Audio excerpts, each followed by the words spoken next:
Time magazine described her as the most compelling voice on the most important issue facing the planet. People are dying. Entire ecosystems are collapsing. We are in the beginning of a mass extinction, and all you can talk about is money and fairy tales of eternal economic growth. How dare you? A reluctant celebrity, she was rarely out of the headlines in 2019, from addressing heads of state at the UN to being named Time's Person of the Year. Her sharpest weapon is shame. When she looks at adults and she says, "How dare you? How dare you leave us this planet in this condition?" That's a paraphrase. She's really going for the gut there. And few other activists have been able to harness the emotional power of that argument.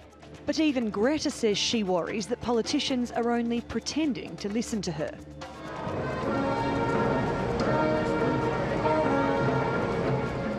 The effectiveness of campaigning is something that weighs on the Extinction Rebellion protest movement too. Risking arrest, the group uses civil disobedience as a tactic. Blocking traffic and public transport, it says causing disruption is the only way to be heard. But tangible progress is slim. Despite years of climate change talks and pledges, global carbon emissions reached an all-time high in 2018, according to a report by the Global Carbon Project. And a spate of natural disasters around the world in 2019 proved governments need to rethink their land and water management. It's clear changing climatic conditions are making it harder to prepare for storms, floods, fires and droughts. But climate activists believe their voices are being heard. There's a lot of results that are starting to come up, both the British and EU governments sort of declaring a state of climate emergency, and that's creating a ripple effect around the planet. We've had a recent survey of City of London investors, and they've been saying that because of what's been happening with Extinction Rebellion and of course the youth strikes, that investment patterns are starting to change. They're starting to realise that they can no longer invest in fossil fuels. Giving up red meat has been hailed as a way for individuals to help curb climate change. A UN report this year said switching to plant-based diets could free up land and reduce the emissions from livestock being farmed. And messages like this have helped fuel a boom in the vegan restaurant and food industry. According to the Vegan Society, about 1.2% of the UK population is vegan. That's about 600,000 people. But there are also an increasing number of people who are just trying to eat less meat as well. And as a result, they're coming to restaurants like this one. Jake's Vegan Steaks specialises in cooking with a meat substitute called seitan. The signature dish is the Philadelphia-style cheesesteaks, usually a treat only available to meat eaters. Delicious. The flavours are really good. It's really fresh. It's slightly different to what we've had before. There's just a massive impact of eating meat, buying it, consuming it. So I think as a consumer, you feel a lot better when you know that the food you're eating is actually sustainable and it tastes nice as well. Jake says while he used to target the vegan market, he's now attracting a new type of customer. So people coming in going, do you know what? I love meat. I eat meat, but this is my vegan day, or this is my way of reducing my meat intake, is having something that looks familiar, tastes familiar, but is completely plant-based. But the agriculture industry says the message that giving up red meat will save the planet is too simplistic.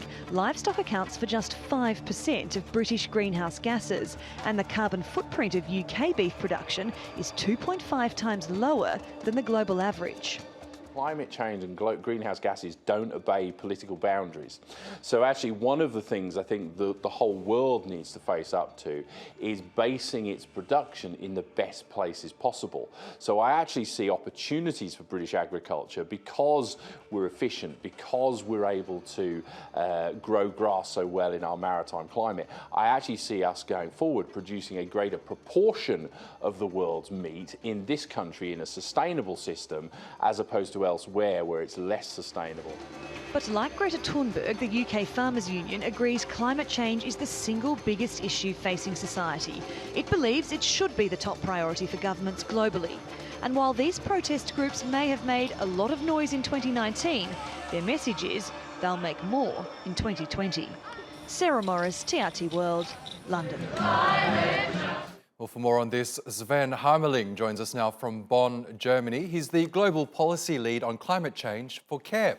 Welcome back to the programme, Sven. Now, it's been quite a year for environmental issues, hasn't it? The standout has to be by far the rise of Greta Thunberg, the 16-year-old Swedish girl who managed to really rally millions of people around the world. What impact has she had on the issue of the climate crisis?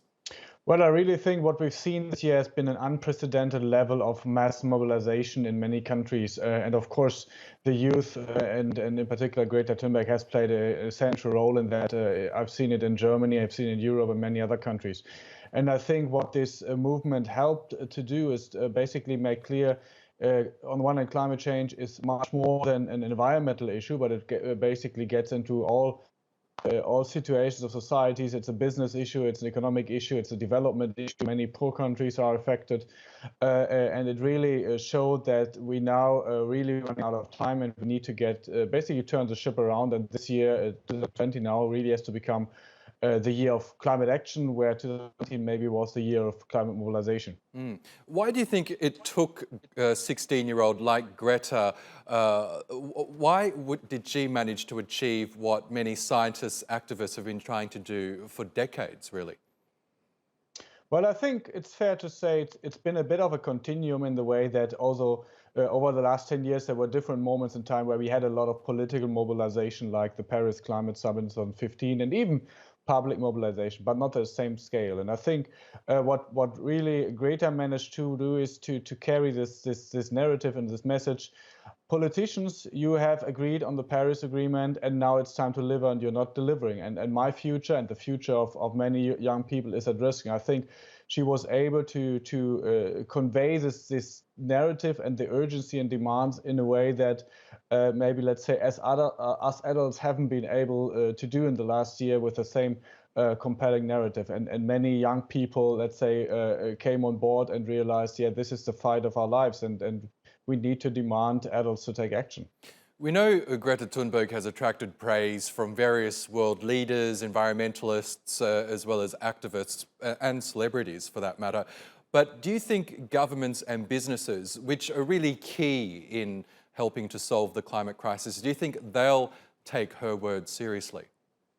Well, I think what I noticed in the last year is there's been a lot of, let's say, general praise and recognition of her arguments, but there's been too little substantive discussion on what needs to be done to really deliver on what climate science is asking from the world to do in terms of getting down emissions, halving emissions by the next decade, basically. And I think there's many positive developments also in the business sector and elsewhere in the cities, but at the moment, it really doesn't add up yet. So what we really need to see is governments really taking this serious and really, identifying the measures that can be taken immediately, those measures which need a bit more time, but where we really shift away from the system that we see now with rising emissions.